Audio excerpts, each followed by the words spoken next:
There are moments of sentimental and mystical experience that carry an enormous sense of inner authority and illumination with them when they come. But they come seldom, and they do not come to everyone, and the rest of life makes either no connection with them, or tends to contradict them more than it confirms them. The bigger the unit you deal with, the hollower, the more brutal, the more mendacious is the life displayed. There is nothing to make one indignant in the mere fact that life is hard, that men should toil and suffer pain. The planetary conditions once for all are such, and we can stand it. The pivot round which the religious life revolves is the interest of the individual in his private personal destiny. Religion, in short, is a monumental chapter in the history of human egotism. We should get toughness without callousness, authority with as little criminal cruelty as possible, and painful work done cheerily because the duty is temporary, and threatens not, as now, to degrade the whole remainder of one's life. Religion is a man's total reaction upon life.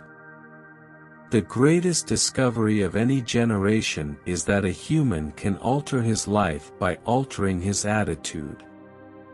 To change one's life, 1. Start immediately. 2. Do it flamboyantly. 3. No exceptions. Be not afraid of life. Believe that life is worth living, and your belief will help create the fact. If you can change your mind, you can change your life. The great use of life is to spend it for something that will outlast it. Knowledge about life is one thing, effective occupation of a place in life, with its dynamic currents passing through your being, is another. Science, like life, feeds on its own decay. New facts burst old rules, then newly divined conceptions bind old and new together into a reconciling law.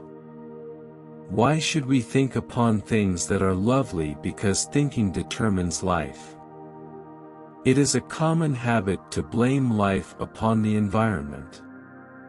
Environment modifies life but does not govern life. The soul is stronger than its surroundings. This life is worth living, we can say, since it is what we make it, from the moral point of view. The strenuous life tastes better. If this life is not a real fight, in which something is eternally gained for the universe by success, it is no better than a game of private theatricals from which one may withdraw at will. But it feels like a real fight. I think that yesterday was a crisis in my life. I finished the first part of Renouvelier's second essays and see no reason why his definition of free will, the sustaining of a thought because I choose to when I might have other thoughts, need be the definition of an illusion. At any rate, I will assume for the present, until next year, that it is no illusion. My first act of free will shall be to believe in free will. The baby, assailed by eyes, ears, nose, skin, and entrails at once, feels it all as one great blooming, buzzing confusion, and to the very end of life, our location of all things in one space is due to the fact that the original extents or bignesses of all the sensations which came to our notice at once, coalesce together into one and the same space. If belief consists in an emotional reaction of the entire man to an object, how can we believe at will? We cannot control our emotions. But gradually our will can lead us to the same results by a very simple method.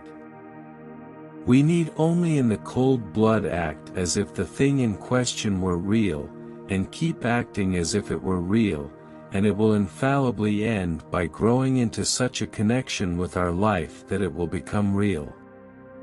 It will become so knit with habit and emotion that our interests in it will be those which characterize belief. The normal process of life contains moments, as bad as any of those which insane melancholy is filled with, moments in which radical evil gets its innings and takes its solid turn. The lunatic's visions of horror are all drawn from the material of daily fact. Our civilization is founded on shambles, and every individual existence goes out in a lonely spasm of helpless agony. If you protest, my friend, wait till you arrive there yourself. Here on our very hearths and in our gardens the infernal cat plays with the panting mouse, or holds the hot bird fluttering in her jaws.